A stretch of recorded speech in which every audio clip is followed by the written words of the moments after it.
You're listening to Sensitive Changemakers.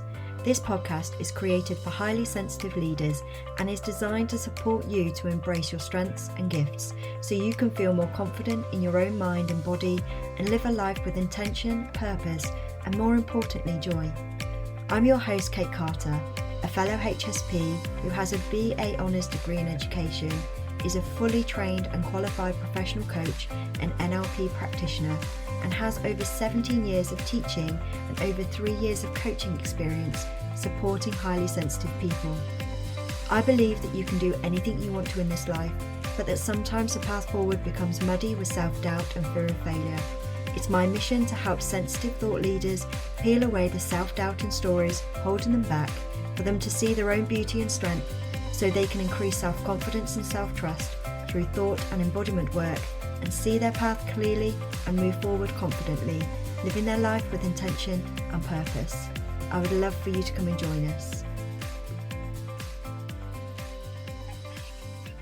Hello and welcome back to Sensitive Changemakers.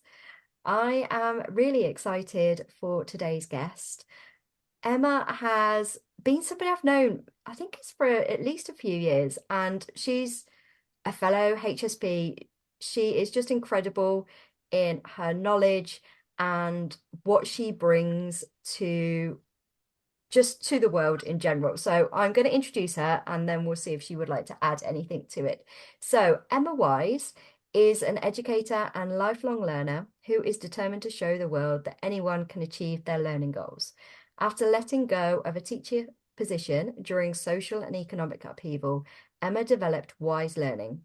WiseLearning is a method that emphasizes balance and satisfaction in learning by prioritizing health, habits, and life balance. Based on decades of experience in education, psychology, sociology, and more, WiseLearning helps anyone who is ready to learn or improve their relationship with learning through one-on-one coaching and other online programs and workshops. Whether you're in formal education or not, starting a new phase of life, advancing your business, WiseLearning can help you learn the wise way for you, which there are so many bits in there that I love. So Emma, thank you so much for being here. Is there anything you would like to add to the bio? Oh, thank you so much for having me. No, that pretty much sums it up. It's a good one. And I love the fact that we both got sort of experiences with teaching. So just kind of talk us through, how did you get to create WiseLearning? What was the journey that you've been on to get there? Well, it was basically my whole life journey. Right from a young age, I was an avid learner and naturally a teacher, helping my fellow classmates in public school, helping people in stores, strangers that I meet on the street. And then I went into philosophy in post-secondary school, and then I was working as an educational aide at the post-secondary level, which got me into teaching and getting my master's in sociology. And I just had a lot of experiences in the educational environment from different perspectives. So as an EA, I was kind of an in between a student and a teacher, and it enriched my perspective. And then when I became a professor at the post-secondary level, then that expanded and reinforced what I had been seeing with all the different ways that people were learning and struggling with learning.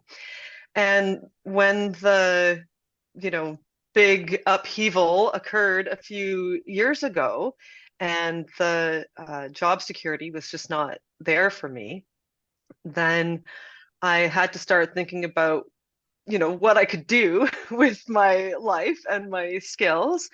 And I realized that I didn't need to have an employer in order to help people and teach people directly. And so it kind of came at me all of a sudden one night, where I was thinking about all the patterns that I had seen and, what kind of advice I would want to give to people. And I just developed this idea that I could coach people one-on-one, that I could help people online around the world in groups, and to, help people learn better, which is a different thing for different people.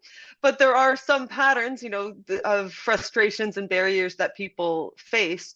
And I want to be able to share the the experience that I have that can make those struggles a lot easier or go away so people can achieve what they want to and what they're learning. Yeah, and there's just so many bits that I didn't know you did philosophy. I did philosophy as well, just from the age of I think it was 16 to 18 I did philosophy. I absolutely loved it. Um Oh, yeah, great. so I didn't know that, but that's really fascinating. And I love as well, it fits in so well with what I already know about you, but also what we are going to talk about is that sensitivity and actually Mhm. how you've really kind of embraced that in teaching and in supporting other people. And I love the fact that Wise Learning is about that balance. What do you find? I Mhm. mean, what is it different about the way that you support your kind of students in comparison to how traditional schools or traditional colleges or universities would support theirs? Is that an easy answer or one that probably Well, takes a bit of I time? I think so. I mean, I hope that there's more and more people and institutions embracing a more holistic approach. But typically, one sees a lot of, specific study methods, things like that, which absolutely can come in handy. And I teach people, based on their situation, what methods I think might help with them. Um, but I really create personalized programs for people. Mm, So it takes into account their own personality, their where they are in life, what is going on in their home life, the reality of what their goals are and what is important to them. Because some of the kind of typical learning and teaching methods don't have the flexibility to mold to the reality of what a person is living and experiencing. And also some of those typical methods can assume a certain kind of goal, and I don't do that. So if someone, it's important for them to get high grades, then we're going to look at that and figure out why it's important and be connected to that and figure out the methods to get there. But for some people, they might need to get certain schooling, but high grades aren't important to them, and they need to figure out how they can feel satisfied and good about themselves getting just the bare minimum of what they need. Um, so I'd like to think that Wise Learning takes that more holistic, personalized approach. And when I start helping someone, we're going to be looking at their health and their habits, not just the study habits, not just the what are your assignments and, you know, the overall picture. Taking in using some of my psychology experience as well in terms of how the brain works and learns, and making sure that how that we're treating our bodies in a way that prepares them to be able to learn. yeah, Yeah. yeah, I love that. And I think it's like you said, I think more and more schools are doing that more holistic approach, but actually it's all one of the same thing. It's a bit like when people talk about mindset work and then body work. And yes, they are, you can work with either or, but actually it's all connected to the same thing. And it's Mhm. like you were talking about there, that how they are in their day-to-day life is going to affect their studies, and vice versa, their studies is going to affect their home life. And actually being able to look at that as a whole and really support them in, like you were saying there, supporting them with what they need and understanding maybe some of the kind of the thoughts and feelings that might come up around what they think they should do in inverted commas rather than what Exactly. they actually need to do. Exactly. I have some great memories of students and clients of mine just having this kind of light bulb moment of relief where it's almost like they needed the permission from me that Mm, they didn't have to think that that particular thing was important just because they had been told that it was important, yeah, and that it is possible to approach learning in line with your true values and goals, that it yeah, doesn't have to be under someone else's definition. yeah, absolutely. And I think it's so simple, but I don't think it's done enough. And I love the fact that you're bringing that into kind of more, I'm going to say mainstream, into kind of bringing that into study in school and things like that. Because I do think Yeah, it's missing. So yeah. I hope so. And And yeah. not just traditional formal schooling as well. That, Mm, these are struggles that people can face just in making a job change in their life, someone wanting to learn to do something new and feeling the stress and frustration in their body of not knowing how to approach it. So I'd like to support all kinds of people in whatever their unique learning journey is. yeah. That's so lovely. And I know that one of the big parts, and I spoke about this earlier, and I kind of want to bring it in now, is that highly sensitive side of you. And probably one of the reasons that you love and were kind of guided to this work is probably based on your own kind of sensitivities. And I was saying before we hit record that Emma's really interesting because you have a very, like most highly sensitive people, a very in-depth inner world, but you also feel quite a lot of sensitivities externally as well. So could you I talk to us do. about how you feel your different sensitivities? Well, when you um, invited me to do this, and I was, filling out the questions and thinking about, how did I discover that I was sensitive and what has that meant? It just automatically went in all these directions for me. So the the being internally and emotionally sensitive, but also sensitive in all of my senses. So Mm, touch and smell and sounds and taste, that I have felt what seems to be above average sensitivity in all of these areas. And so from a very young age, I have had to experience the world seemingly more intensely than some or a lot of the people around me. And I think that that gave me a, my own unique perspective. mm. Um, I want to say a great perspective, a bigger perspective, not necessarily better, but I try to use it to be to be as better as I can be. Um, but I have had to deal with a lot of experiences where I am hearing something, feeling something, sensing something that the people around me just aren't. Mm. And then having to confront, well, like, is that real? Am I too sensitive? Am I just too reactive? Sometimes, yes, I have been too reactive, absolutely.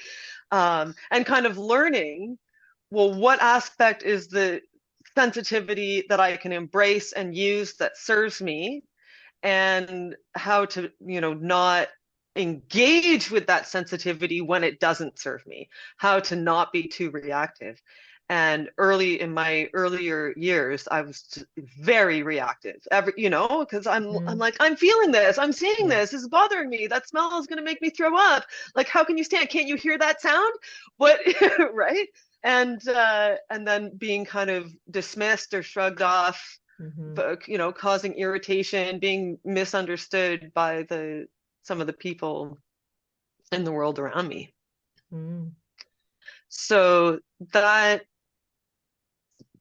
it kind of is a twofold effect where there's the barriers it creates Hmm. and the advantages it creates. So while people were dismissive and impatient with me, they were also really grateful when my sensitivity gave me the ability to understand what they were going through. To, when someone else had a sensitivity, I could relate to it, or I could smell what they were smelling, or hear what they were hearing, or I understood when they said, like, oh, they couldn't wear that texture or that color. Like, I understood. And so it created both a Mm. disconnect with people, but also the opportunity to connect more with people. And so when I encounter people struggling to learn, struggling to engage with the world, and I can understand what they're going through and tell them, well, this is how I use that. This is how I deal with that, to, validate their experience, then it really helps open up the pathway to learning for Mm. them, or even just for being, aside from learning, just to help validate someone's experience and perspective in the world, because I have had a similar perspective, or even if I don't have the exact same experience as them, I've had such varied and extreme sensitivity and experience that I can relate and and help them work through that. Yeah. Yeah, and there's so much there, I think. You're completely right in that kind of push and pull, that kind of the positive, negative, the Mhm. obstacle, positive, that real kind of struggle between seeing something that, like you said, can be seen as quite frustrating and quite reactive and something that's quite intense. Mhm. But on the flip side of that, something that can be really such a gift and such a strength. And like you said, they're really validating and normalizing for other people as well, so that they don't feel the weird one or the odd one or the one that people don't understand. And I don't know about you, but when I first realized that I was highly sensitive, before I had that realization, and one of my friends had said, "Do you think you might be a HSP?" And I was like, "No, I just think I'm weird." And that was Right? kind of my response until I looked at him further and went, "Oh, now I think I am." Yeah, I think that is why I feel I'm a bit of a weirdo.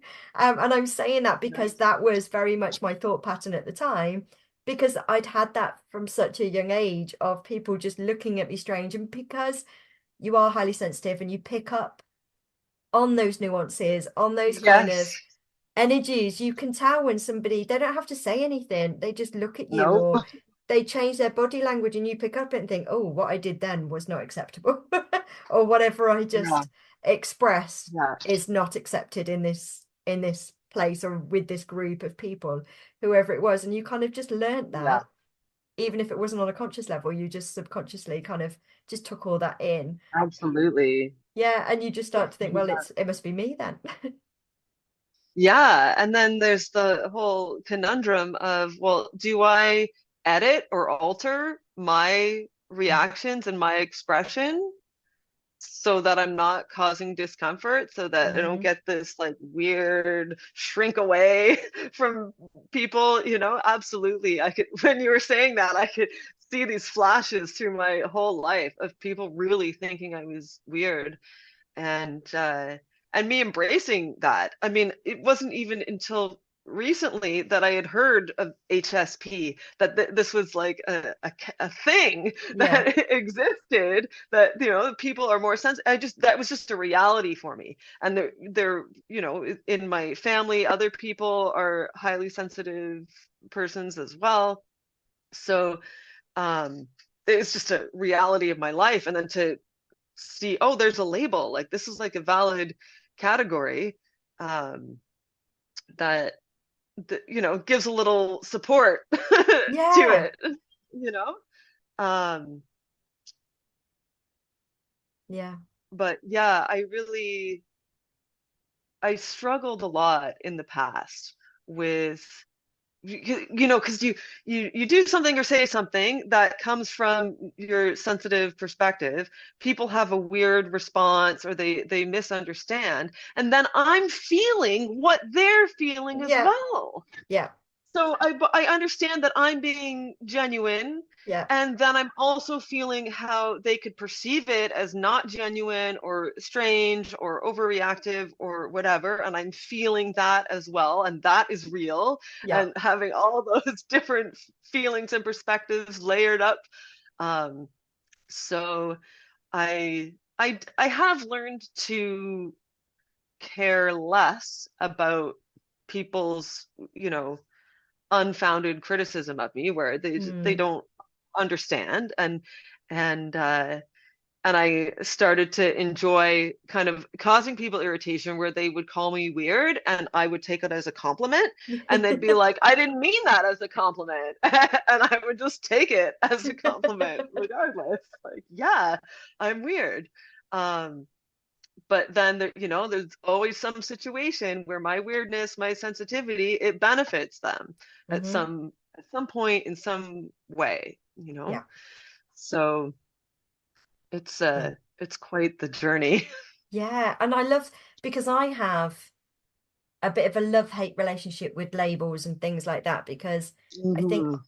think on the one hand they can be validating, they can be, I know, like taking HSP, for example, having that and realizing, oh, okay, it kind of just it allowed me to accept myself up until Yeah. that point. So looking back on me as a child and growing up, it was like an acceptance, a relief that it wasn't something broken or missing in me. It was Right. just, it was, I was allowed to be like that. And I think that Yeah. was really freeing. And that was really kind of, oh, just that kind of feeling. You get that, Yeah. oh, it's okay. I don't have to For try so sure. hard. Yeah. I'm Um, I'm legitimate. I can just be me. yeah. Yeah.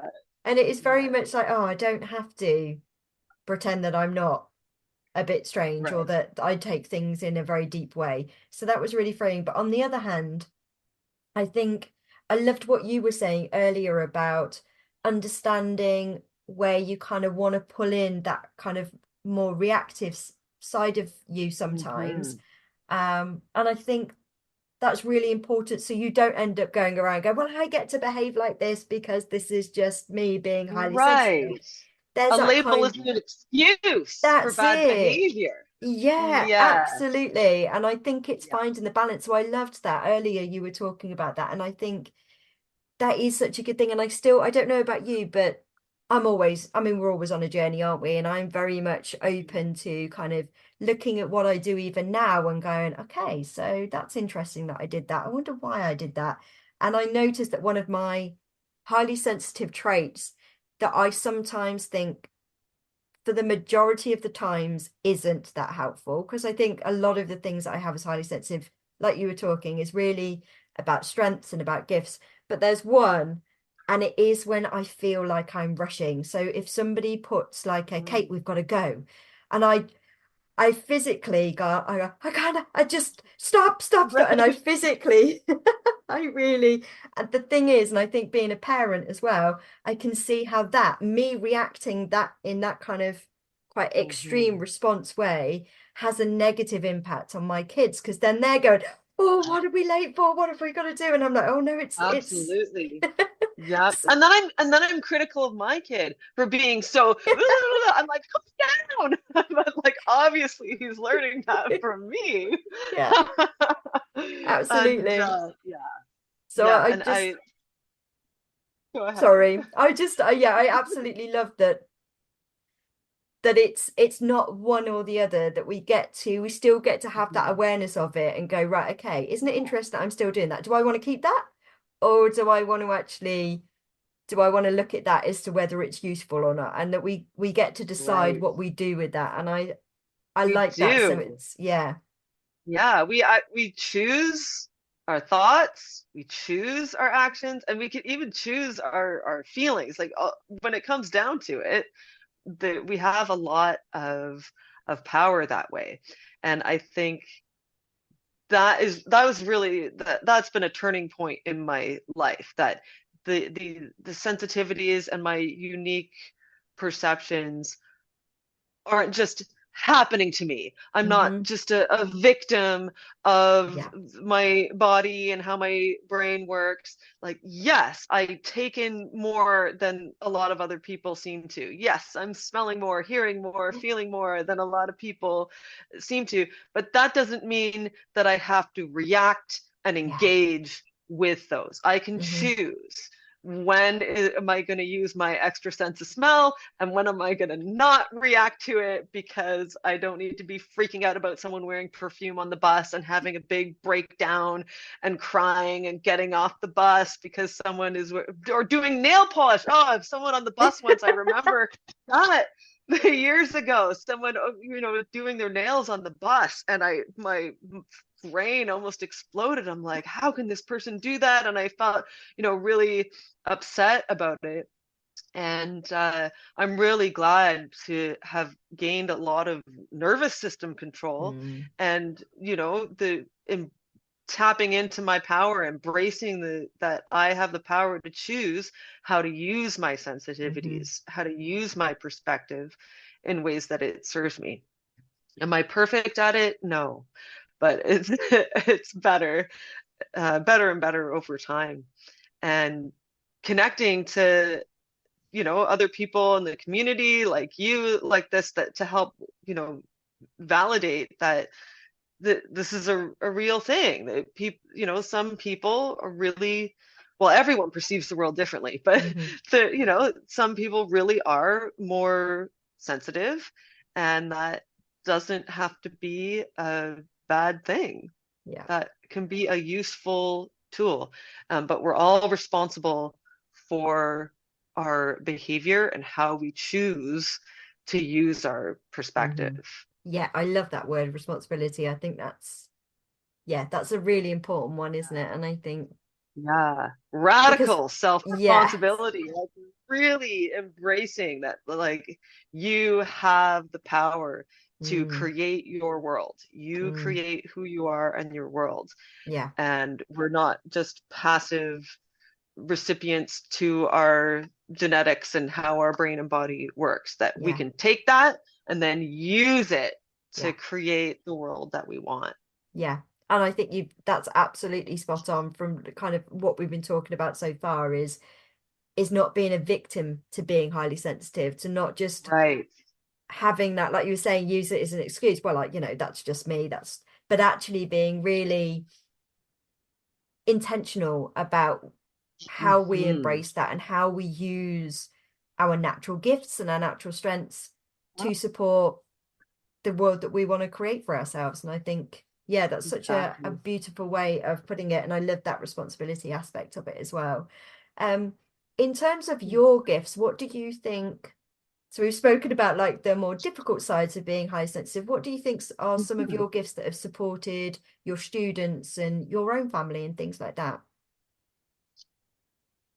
Well, having a heightened awareness and often on point intuition can really help with helping other people figuring out what their problems are. Yeah. Um, because sometimes, we're not always self-aware. So someone might think, oh, well, this is the issue I'm having with school, or this is the issue I'm having in my life.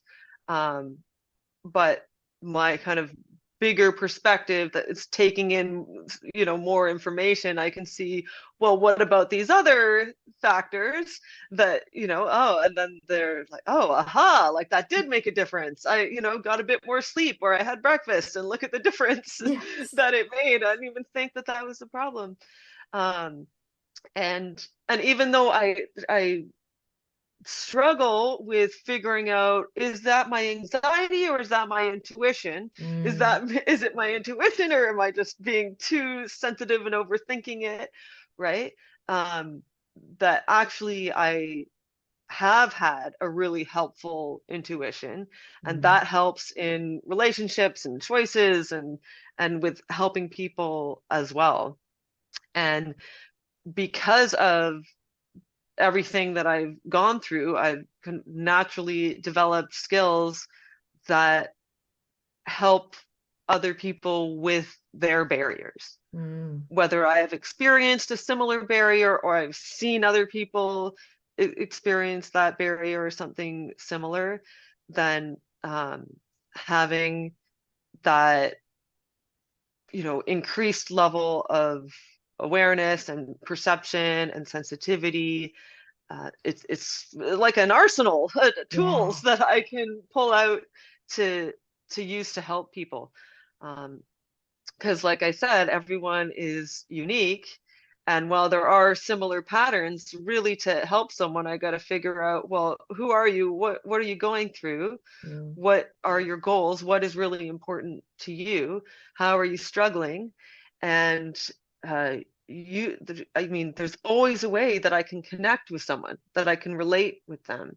And then that helps them feel validated. And I have the experience of, well, this is how I have dealt with that. So let's try that. Or this is how I've helped other people. Mm. So um, I really am trying to focus more on those positives. How Yeah. does being sensitive, how does that having that intense perception, how can that serve me, and how can I use that to serve others as Mm. well? Yeah. Yeah. And I think validation is one of those things that keeps coming up throughout this Hmm. conversation. I think that's Hmm. a really positive part of it. If you've been through something and you can see that somebody else is struggling with something that may be related to something you've experienced or something that you're very much aware of where they're coming from, then you can support them and help them to kind of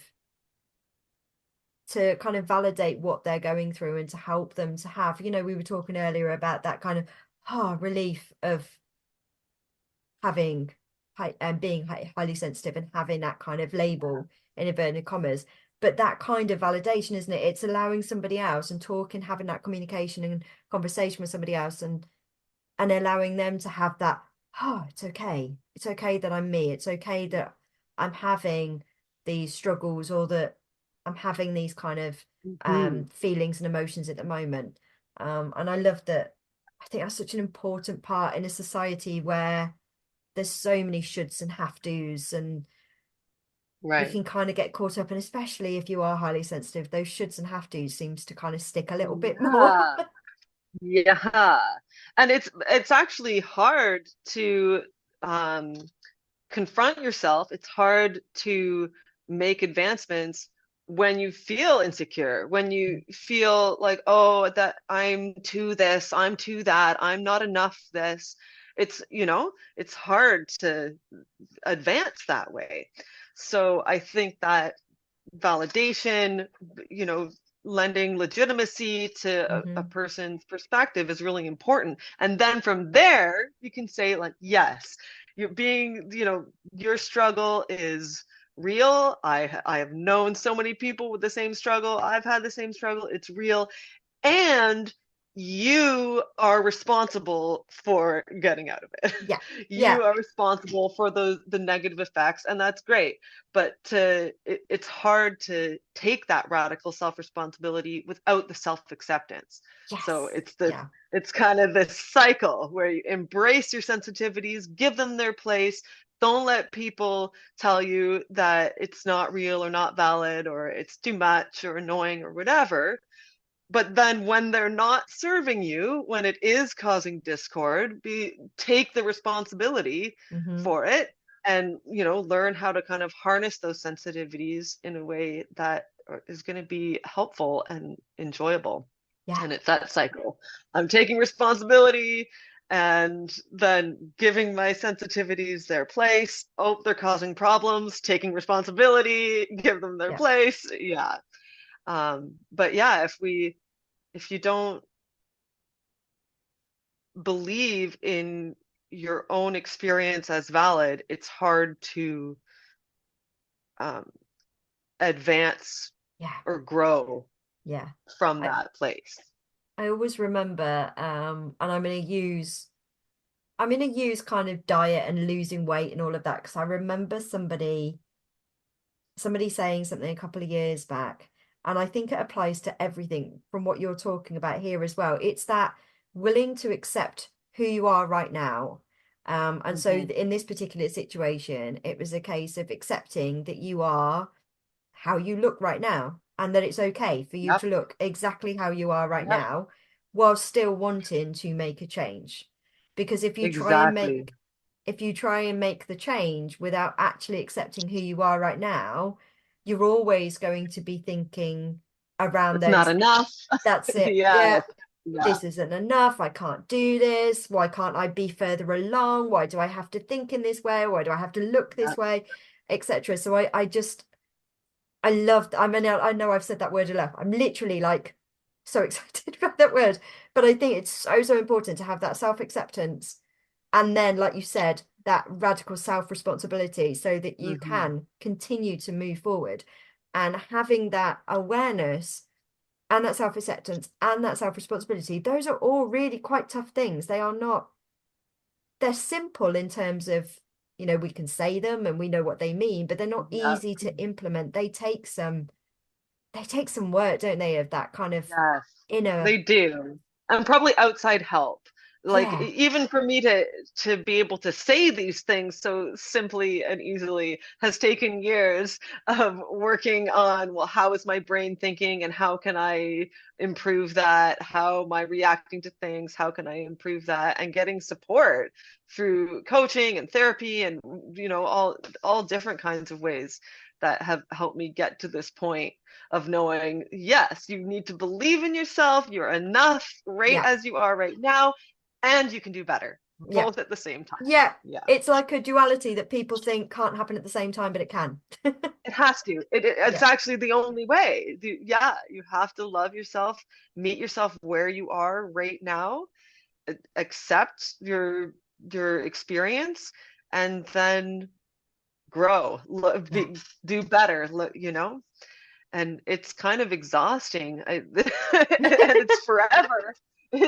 There's not going to be any point that it's like, aha, and now I am perfect, and there's nothing else to improve or do. No, there's always going to be more. And Yeah, so I, continually or periodically revisit that I concept of being enough right now as I am, validating my perspective and my senses and my experience, and then going from there to evolve and improve. yeah.